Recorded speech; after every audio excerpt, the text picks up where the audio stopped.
ألم تر أن الله أنزل من السماء ماء فأخرجنا به ثمرات مختلفا ألوانها ومن الجبال جدد بيض وحمر مختلف ألوانها وغرابيب سود۔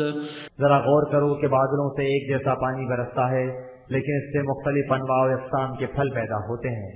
یہ نہیں ہوتا کہ سب پھل اور فصلیں ایک جیسی ہوں۔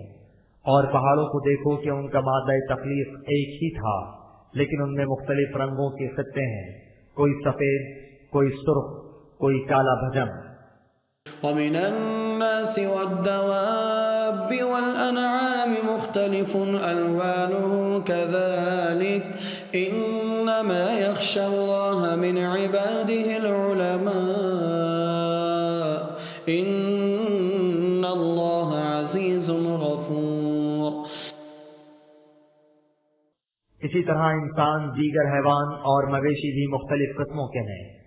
صحیفہ فطرت کے یہ اوراق جو قوانین خداوندی کی زندہ شہادات ہیں، سب کے سامنے کھلے رہتے ہیں، لیکن ان قوانین کی عظمت کے سامنے وہی لوگ جھکتے ہیں جو ان شہادات پر علم و بصیرت سے غور و فکر کرتے ہیں۔ یہی لوگ علماء کہلانے کے مستحق ہیں، اور یہی جان سکتے ہیں کہ خدا کا قانون کس قدر غلبے کا مالک ہے، اور جو اس کے مطابق چلتا ہے وہ اسے کس قدر سامان حفاظت عطا کرتا ہے۔